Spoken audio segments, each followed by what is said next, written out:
Hey gang, John Braccarelli here with your Lake St. Clair Fishing Report brought to you by Sportsman's Direct. It is Thursday, August 3rd. Water temp down at Belle Isle is 75 degrees, so we're holding rock steady right at 75. Weather forecast for this weekend is actually pretty darn nice. It looks like if we're going to get the stormy weather is going to be like in a couple of hours. I actually just looked at radar and we got some stuff coming down right now, and that's the cold front that's coming in because it's like 88 today and it's going to drop down, be a little bit cooler and a lot nicer temps for the weekend. And then it doesn't look like we've got any real nasty weather or any rain coming in till we get to maybe late on Sunday. So that gives us all day Friday, Saturday, and most of Sunday to get out there. We'll see what those winds are like out there tomorrow, if they're going to really be strong or not. They're supposed to be kind of out of the southeast, but I guess we'll just have to wait and see what those produce. Now, with that water temperature at 75, there's something I've been meaning to talk to you about like every week, and I always forget. And so this week I actually have a prop down here, and that is a trolling bucket, right?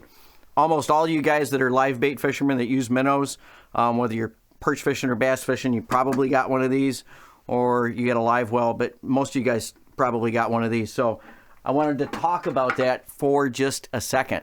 So, and I've done this spiel, I mean, probably 20 times a weekend in the store.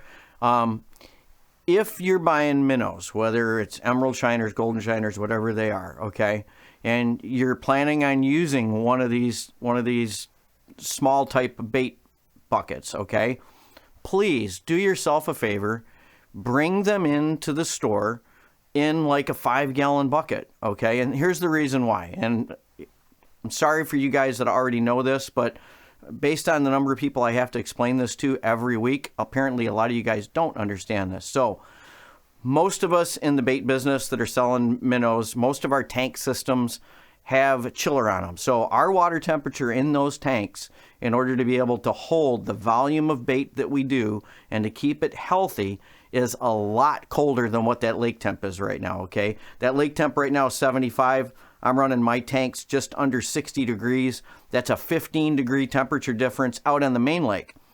In the marinas, the boat launches, the canals, that water temperature might be 80 degrees on the surface. Because I know a lot of you guys, when you come in, you say, yeah, I know, but I'm only driving 2 minutes, and then I'm going to throw it in the water in the canal, or I'm going to fill my live well up and throw it in there as soon as I get down to the boat launch or whatever, or you know, at my boat slip. And here's the problem. That's like at least a 15-degree temperature change, okay, for the bait fish. And a lot of times, if you hit these bait fish with that really warm water, they're already going to be stressed because they're in that little confined area and they're burning up oxygen like crazy. It'd be kind of like sticking a bag over your head and you're telling everybody, don't worry about it. I'll take the bag off of your head as soon as we get down to the boat launch. You'll be fine, right? So that's kind of what the bait fish are going through. They're already stressed, and then you hit them with that really warm water that doesn't have much oxygen in it, and it temperature shocks them. It's just like buying an aquarium fish, you know, from the pet store. So my advice to you is, please do yourself a favor. We want you to have healthy bait when you get out there on the lake. So bring a 5-gallon bucket in with you with that trolling bucket in there, and we will load it up with really cold water, okay, right from our tank system.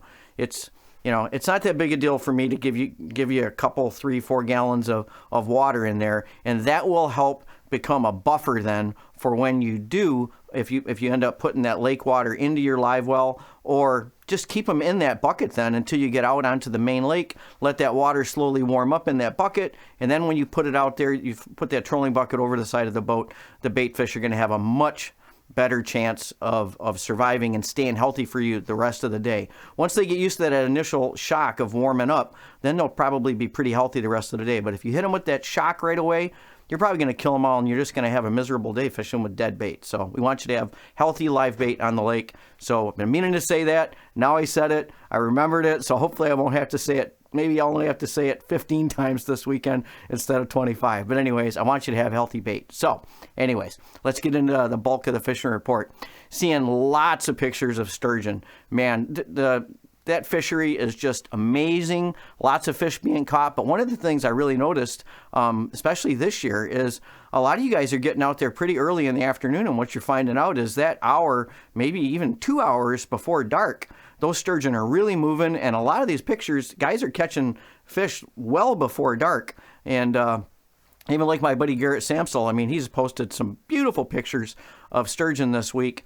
And Garrett's one of the charter captains out there that will charter for sturgeon as well as smallmouth, walleye, muskies. So he kind of does it all up there on that north end of the lake. So, but I've just really noticed a pattern and was talking with my buddy Spencer too about it. And yeah, I mean, they get a lot of bites early before dark. So if you're one of those guys that's maybe nervous, you don't want to go out and you don't want to be sitting out there in the dark sturgeon fishing, don't let that stop you from getting out there and trying it, because a lot of these fish, a high percentage of fish, are caught before dark. Well, at least they're hooked before dark. You might be fighting them into the dark, but at least you'll hook them before dark. But anyways, you worry about fighting them in the dark when that happens, and hopefully you get fish on, and that's an issue, right? So, but yeah, so a lot of these fish are earlier than, it's not just a nighttime bite for these fish. So if that's stopping you from getting out there and doing it, don't let it stop you. Get out there and go after these fish. They're pretty amazing.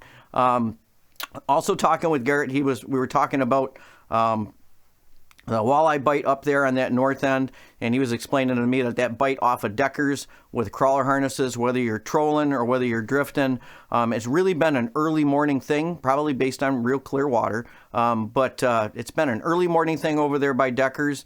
And then he would advise, later in the day, once that early morning bite shuts down, maybe move over to the middle channel and fish those weed lines on the middle, and it seems to be a little longer duration bite going on over there. So that's pretty much it for what I got on that north end on the walleye bite. Now, perch are still going strong out by the channel, but we're starting to get more and more reports of more quality fish coming down on the south end. And when I say channel, I kind of say that tongue-in-cheek, because guys are fishing like out from 9 Mile, and they're pretty far from the channel. They're pretty, they're almost maybe halfway between 9 Mile and the shipping channel itself. And then we're also getting reports from guys both on the north end and the south end on the east side of the channel by the dumps. So north and south end of the dumps as well. So there's just a lot of perch activity going on all over, up and down from the Firecracker all the way down by the St. Clair Light. So what's that tell you? You just got to move around until you find some good fish on your own. Find your own fish, find unmolested fish out there, and I think you'll be happier. Also getting lots of reports of walleye, and that shouldn't be any surprise because that's been going on all summer too. So even down in that 9 Mile area, a lot of walleyes mixed in with those perch, and these are quality fish. These are not really small fish. These are really nice walleyes that are mixed in with the perch. So maybe you want to troll for walleye in the morning, and then switch over and fish perch in the afternoon. Either way, lots of opportunities out there, and that's pretty much 14 feet and deeper.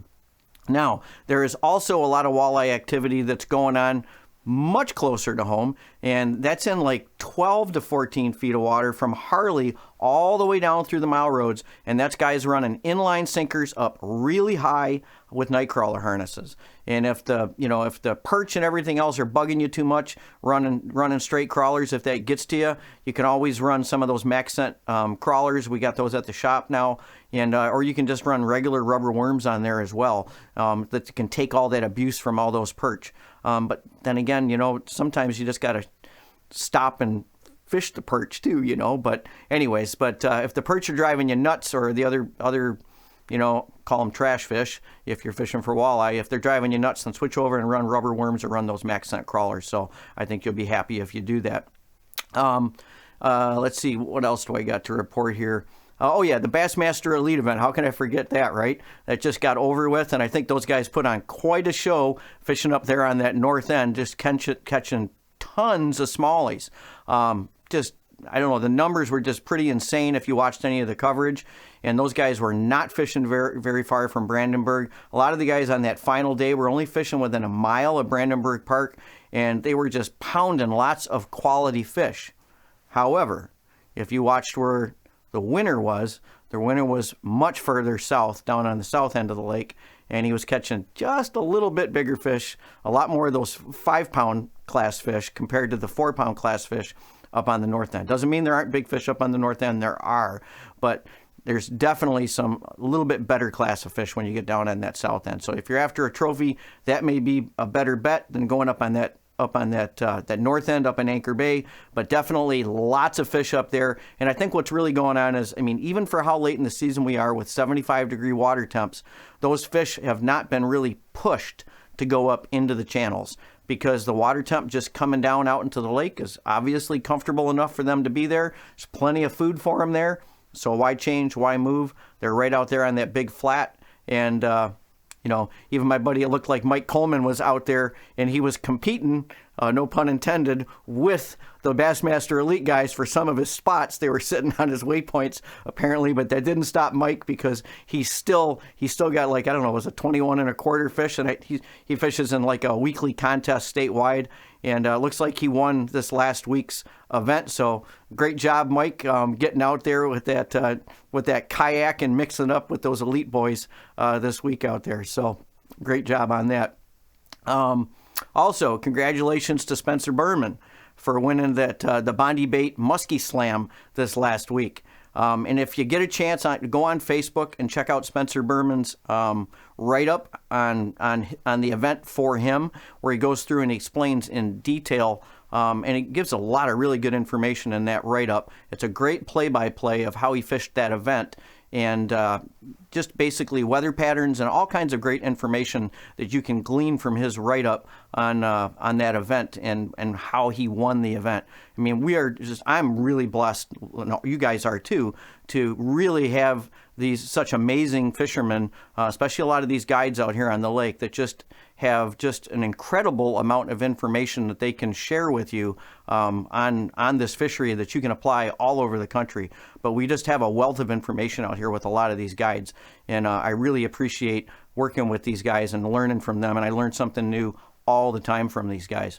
Let's see, we got a great satellite image this week. It's I mean, it's great if you like looking at clear blue water, and that's pretty much what it shows you, is that everything is pretty darn clean right now, and most of that runoff from those big rains that we had looks like it's pretty much gone. It looks like maybe down in Erie they got a little bit of an algae bloom going on over there near Breast Bay, but it doesn't look really bad, especially for this time of the year. And up on our end of the lake, it looks really good. So if you like that clear water, it looks like we got a lot of it, but it doesn't look like it's really slowing the fishing down much. Matter of fact, I would say, based on the guys with the crawler harnesses and how high they're running those crawler harnesses behind their inlines, and a lot of these guys are not even running boards that I've been talking to. They've just been flatlining them off the back of the boat, because the weeds, there's been so much weeds floating out there. They really haven't wanted to bother having to keep bringing lines in on boards all the time, so they just been running flat lines, and they're catching fish. So, you know, apparently these fish are down in the weeds, and they're staying right above the weeds, and they're not getting spooked that bad by the boat traffic, and guys are catching them. So,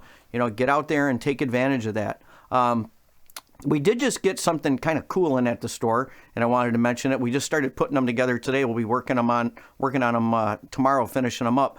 But we just got some fat tire electric bikes in, and I got them in for a couple of reasons. One, because I know a lot of you guys hunt as well. A lot of you shore guys are looking for a good way to get around quickly to different fishing spots, whether you're up there on the St. Clair River, or if you're just going here fishing at Metro.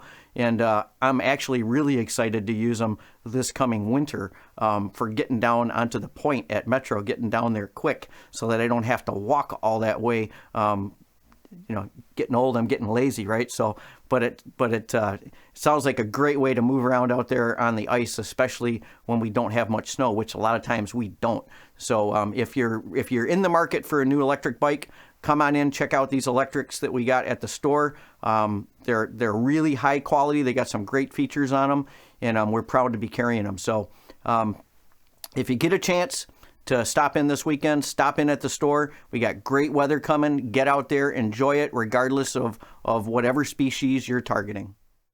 Hey, if you like this video content and you want to get updated as soon as the next video is out there, hit that subscribe button and a little bell icon, and you'll get notified as soon as the next video is up.